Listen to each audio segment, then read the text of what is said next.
आपने देखा होगा कि अजीब सी बात है,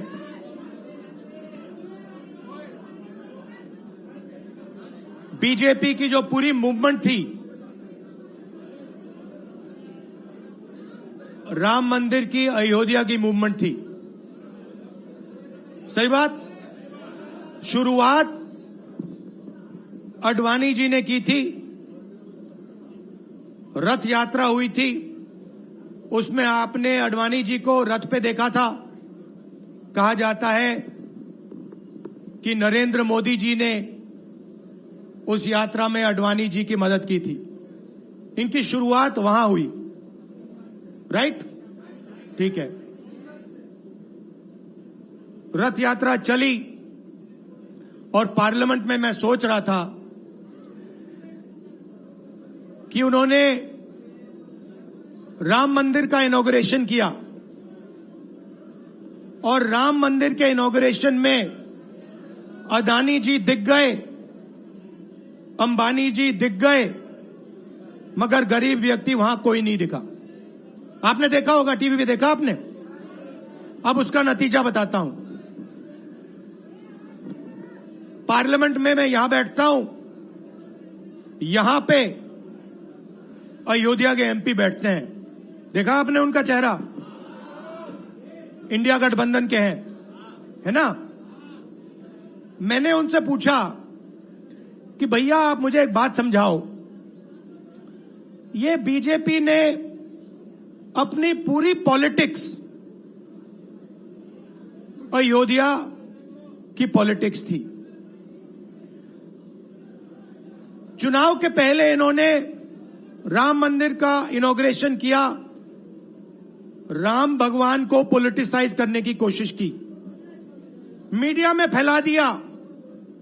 मैंने उनसे पूछा भैया एक बात बताओ, ये हुआ क्या कि उन्होंने राम मंदिर का इनॉग्रेशन किया और इंडिया गठबंधन अयोध्या में चुनाव जीत गया? ये हुआ क्या? और मुझे जवाब उन्होंने दिया, मैं ये जवाब आपको देना चाहता हूं। उन्होंने कहा राहुल जी, मुझे पता लग गया था, तकरीबन 6 महीने पहले मुझे पता लग गया था कि मैं अयोध्या से लड़ूंगा, और जिस दिन मुझे पता लगा उस दिन मुझे यह भी मालूम था कि मैं सिर्फ लड़ूंगा नहीं, इंडिया गठबंधन अयोध्या से जीतने जा रहा है।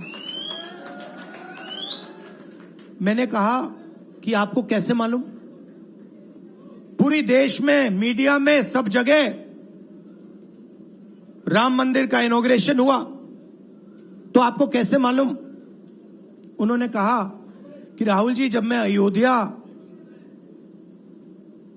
में लोगों से बात करता था तो मुझे अयोध्या के लोग सिर्फ 2-3 चीजें कहते थे। पहली बात कहते थे कि अयोध्या में मंदिर बनाने के लिए, क्लीन अप करने के लिए बहुत सारे लोगों से जमीन ली गई, बहुत सारे लोगों की दुकानें, घर तोड़े गए, और आज तक जिन लोगों के घर छीने गए, तोड़े गए, दुकानें तोड़ी गई, आज तक उनको नरेंद्र मोदी जी ने कॉम्पनसेशन नहीं दिया। पहली बात। जहां भी वो जाता था लोग उनसे कहते थे हमारी जमीन छीनी गई, सरकार ने हमें मुआवजा नहीं दिया। दूसरी बात, अयोध्या का इंटरनेशनल एयरपोर्ट बना, बड़ा एयरपोर्ट, जमीन किसकी गई? अयोध्या के किसानों की जमीन गई।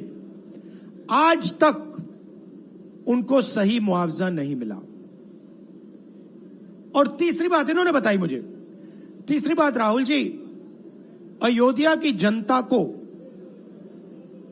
बहुत गुस्सा आया जब उन्होंने देखा कि राम मंदिर के इनॉग्रेशन में अयोध्या का एक भी व्यक्ति नहीं था।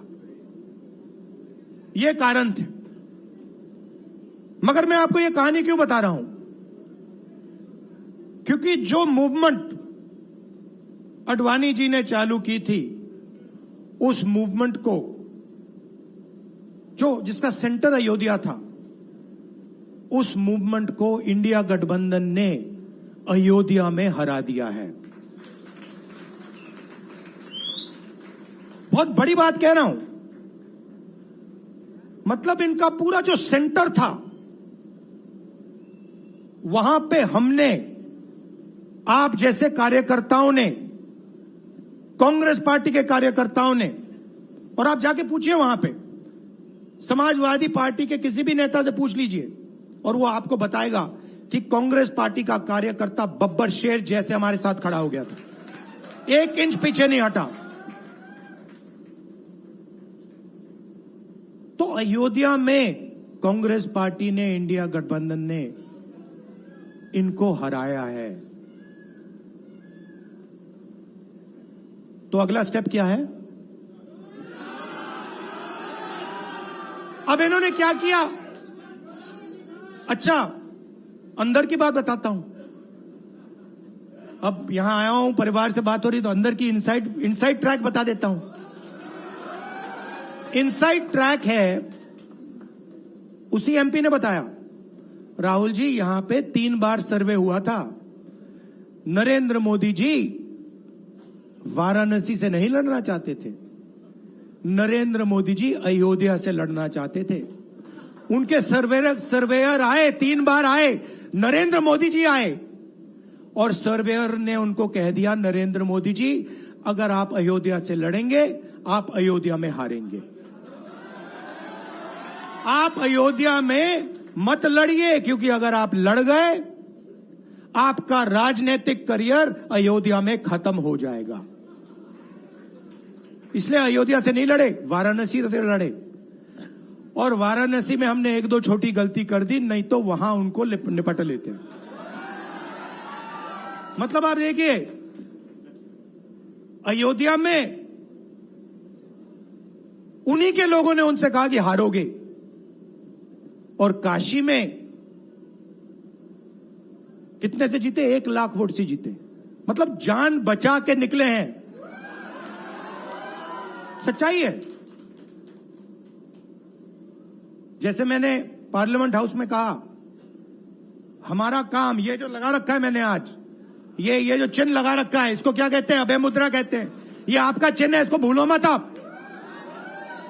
आप आज वापस जाओगे, अलग अलग धर्म के लोग हो आप, हर धर्म में यह चिन्ह आपको दिखाई देगा। गुरु नानक जी की फोटो देखिए, महावीर की देखिए, बुद्धा की देखिए। इस्लाम में भी, जैसे मैंने पार्लियामेंट में कहा, दुआ मांगी जाती है, दोनों हाथ से ऐसे मांगी जाती है। आप शिव जी की फोटो देखिए, उसमें आपको यह दिखाई देगा। और इसका मतलब है डरो मत, डराओ मत। और मैं आपसे यहां कहने आया हूं, इन्होंने आपके ऑफिस पे, आपके कार्यकर्ताओं पर आक्रमण किया है। अब आपको डरना नहीं है, डराना नहीं है। इन्होंने हमारे ऑफिस पे धमकाकर, ऑफिस को तोड़कर हमें चैलेंज दिया है। चैलेंज क्या है? गुजरात के चुनाव में मैं आपको बता रहा हूं, हम सब मिलकर इनको गुजरात में हराने जा रहे हैं। जो हमने कहा, और लिख के ले लो, कांग्रेस पार्टी की जो आत्मा है वो गुजरात के चुनाव में लड़ेगी, और नरेंद्र मोदी और बीजेपी को गुजरात में, जैसे हमने अयोध्या में हराया है, वैसे ही हम गुजरात में इनको हराने जा रहे हैं। कौन हराएगा? हमारे लीडर हराएंगे, हमारे बब्बर शेर टाइगर हराएंगे। आप देख रहे हो, मैं बता रहा हूं आपको, देखो 50% आप में से लोग, 50% आप क्या सोच सकते थे? मैं आपको पूछता हूं, आप क्या सोच सकते थे? चुनाव से पहले आप सोच सकते थे कि अयोध्या में बीजेपी हारेगी? ना। आप सोच सकते थे कि नरेंद्र मोदी से जान बचा के निकलेगा? मतलब मार्जिन ऐसे तुक्के से निकलेगा, सोच सकते थे? मैं आपको बता रहा हूं, जैसे ये अयोध्या में हारे वैसे यहां पे हारने जा रहे हैं। आपको सिर्फ एक काम करना है, एक काम करना है आपको सिर्फ गुजरात की जनता को सिर्फ एक बात बोलनी है, आपको डरना नहीं है। बिना डरे अगर आप बीजेपी से लड़ गए, चाहे आप किसान हो, मजदूर हो, छोटे व्यापारी हो, अगर गुजरात की जनता बिना डरे लड़ गई, बीजेपी सामने नहीं खड़ी हो पाएगी। दूसरा उदाहरण देता हूं, आप कांग्रेस पार्टी को जानते हो? हमारी पार्टी में कोई डरता है? कैसे मालूम?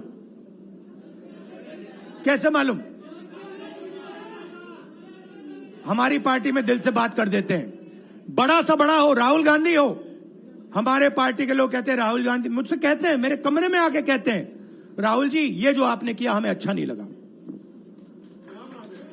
कहते हैं, मैं बता रहा हूं आपको, और मैं कहता हूं आपने सही बोला, इस बार मैंने ऐसे नहीं करना था, जो आप बोल रहे हो वैसे करना था। हम डरते नहीं है, ना हमारे कार्यकर्ता हमें बोलने से डरते हैं, ना हम अपनी कार्यकर्ता की बात सुनने से डरते हैं, ना हमारा कार्यकर्ता हमसे डरता है। अब देखिए, मैं आपको रियलिटी बता रहा हूं। बीजेपी में नरेंद्र मोदी बैठे हैं, उनकी पूरी टीम बैठी है उनके सामने।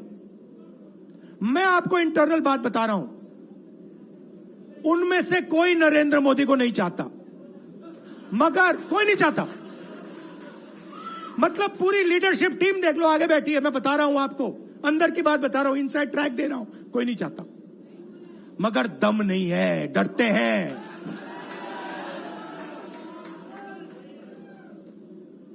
अगर नरेंद्र मोदी जैसा लीडर कांग्रेस पार्टी में होता, पूरी कांग्रेस पार्टी खड़े हो जाती, कहती है नहीं हम डरते नहीं है, हटो यहां से। मगर उनकी पार्टी में दम ही नहीं है, उनके कार्यकर्ताओं में दम नहीं है।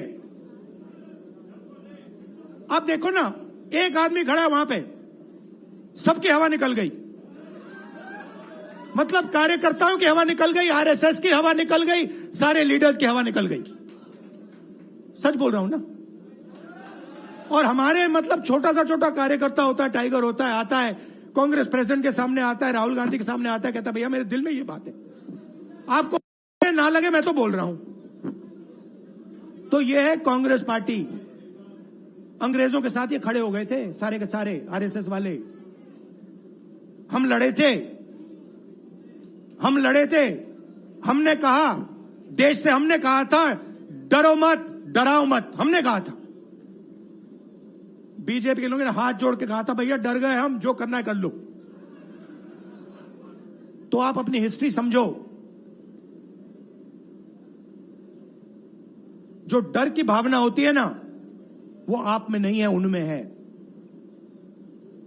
और इसी के कारण मैं आपको बता रहा हूं, कांग्रेस पार्टी गुजरात में जीतेगी और गुजरात से ही नई कांग्रेस पार्टी बनेगी। क्योंकि कांग्रेस पार्टी, मैं गहरी बात बोल रहा हूं, मैं ऐसी आलतू फालतू बात नहीं करता हूं। देखिए, कांग्रेस पार्टी बनी कहां थी?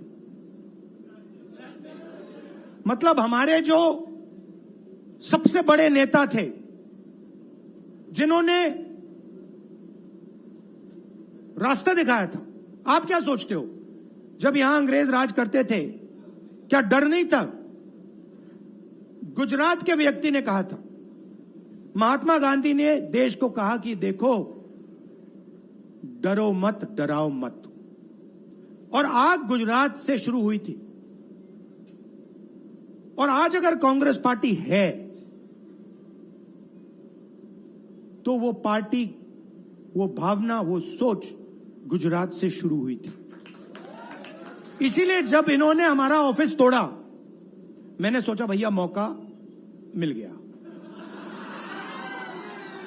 अब हम इनको सबक सिखाएंगे। जैसे इन्होंने हमारा ऑफिस तोड़ा, वैसे ही हम उनकी सरकार को तोड़ने जा रहे हैं। अच्छा, अब मैंने डरो मत की बात करी, मगर एक शिकायत भी है। एक शिकायत भी है। यह भी नहीं है कि कांग्रेस पार्टी गुजरात में कमियां नहीं है, ये कहना पड़ेगा, कहना पड़ेगा। कमी क्या है? एक कार्यकर्ता ने मुझे बहुत अच्छी तरह बताया, कांग्रेस पार्टी के कार्यकर्ता ने, राहुल जी, कहता है मुझे, राहुल जी, ये कांग्रेस पार्टी में एक मुश्किल है, दो तरीके के घोड़े होते हैं। एक रेस का घोड़ा होता है, दूसरा शादी का घोड़ा होता है। ये आप कभी कभी कांग्रेस पार्टी क्या करती है, रेस के घोड़े को शादी में भेज देती है और शादी के घोड़े को रेस में लगा देती है। तो उसने कहा ये आप बंद करा दीजिए, रेस के घोड़े को आप रेस दौड़ाइए और शादी के घोड़े को आप शादी में भेजिए। तो ये हमें गुजरात में करना है। जो रेस का घोड़ा है, जो तैयार है, दौड़ने के लिए तैयार है, उसको रेस में लगाना चाहिए। और जो हमारे शादी के घोड़े हैं, जो हैं, वो हैं, उनको हमें शादी में बारात में नचा देना चाहिए। तो अब मेरा कहना है कि यह काम सीरियसली करना है। हम पिछले चुनाव में, आप भी जानते हो, मैं भी जानता हूं कि हम बीजेपी से पिछले चुनाव में नहीं लड़े थे, ठीक से नहीं लड़े थे। उससे पहले चुनाव में 2017 में हम 3 महीने कह लो, 4 महीने कह लो, 4 महीने 3 महीने हम लड़े और नतीजा आपने देखा। आपने देखा, गुजरात के सीनियर नेताओं ने मुझे बस में कहा, मैं बता रहा हूं आपको इनसाइड ट्रैक, मुझे बस में कहा कि राहुल जी, गुजरात में हमें 40 सीटें मिलेंगी। मैंने उनसे कहा 40 नहीं, हम चुनाव जीतने जा रहे हैं।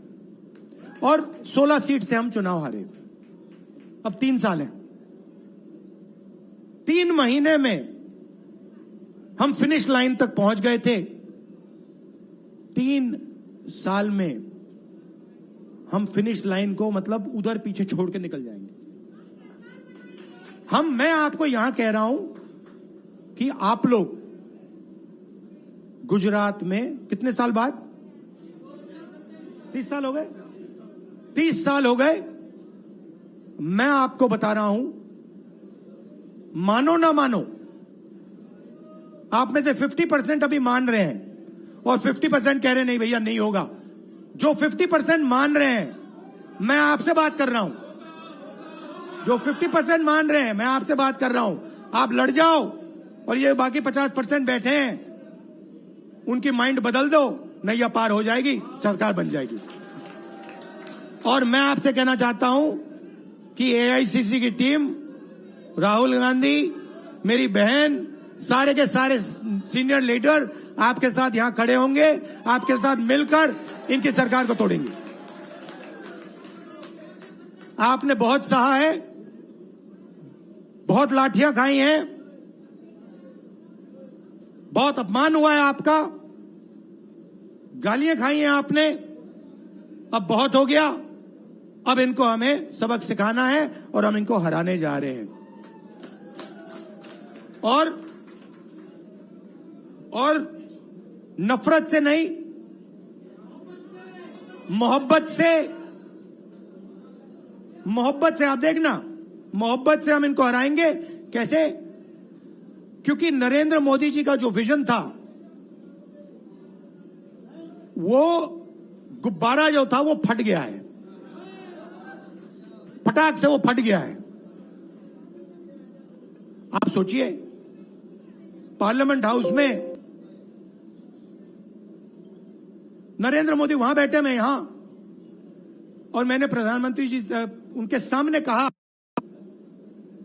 कि कि नरेंद्र मोदी जी, आप एक व्यक्ति भी नहीं कह सकता हूं, पता नहीं आप क्या हैं, क्योंकि आपने ही कहा कि मैं नॉन बायोलॉजिकल हूं, मैं बायोलॉजिकल नहीं हूं,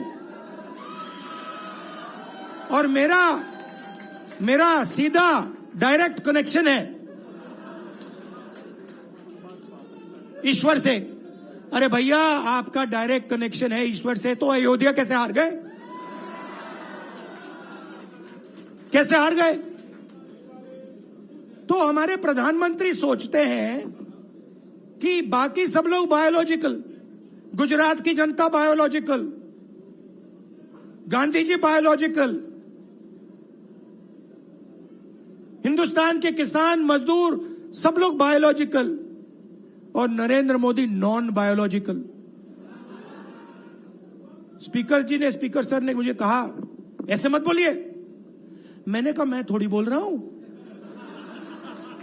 ये तो प्रधानमंत्री बोल रहे थे, मैं तो उनकी बात कर रहा हूं। स्पीकर बिल्कुल चुप हो गए। बात तो सही है, ये राहुल गांधी के शब्द थोड़ी है, ये तो हिंदुस्तान के प्रधानमंत्री के शब्द हैं, नॉन बायोलॉजिकल। अब सोचिए, वो व्यक्ति जो अपने आप को नॉन बायोलॉजिकल समझता है और देश की जनता को बायोलॉजिकल समझता है, कि मतलब मैं यहां और बाकी जनता वहां, वो गुजरात को विजन कैसे दे सकता है? जो किसानों का दर्द नहीं समझ सकता, मजदूरों का दर्द नहीं समझ सकता, डायमंड इंडस्ट्री में जो काम करते हैं उनका दर्द नहीं समझ सकता, नॉन बायोलॉजिकल व्यक्ति वो गुजरात को कैसे रास्ता दिखा सकता है? नहीं दिखा सकता। तो अब आपका काम है गुजरात को विजन देना, गुजरात के युवाओं को, किसानों को, मजदूरों को, माताओं बहनों को विजन देना कि भैया हम आपके लिए ये करने जा रहे हैं। आपने हमारा मैनिफेस्टो देखा, हिला के रख दिया था बीजेपी को, आपने देखा? वैसा मैनिफेस्टो बनाना है गुजरात के लिए। गुजरात की जनता से मिलकर 1 लाख लोगों ने हमारा मैनिफेस्टो बनाया था। वैसे ही हम गुजरात में लाखों लोगों से पूछकर अपना मैनिफेस्टो बनाएंगे, गुजरात को विजन देंगे, और फिर चुनाव पूरा दम लगा के लड़ेंगे, और यहां इनकी जो सरकार है उसको तोड़ के हटप्परे कर देंगे। आप सबका दिल से धन्यवाद। आखिरी बात मैं कहना चाहता हूं, यहां जगन्नाथ यात्रा हो रही है, आप सबको, और जो यात्रा में भाग लेंगे, आप सबको शुभकामनाएं देना चाहता हूं, और दिल से प्यार देना चाहता हूं। आप सबका दिल से धन्यवाद। नमस्कार, जय हिंद।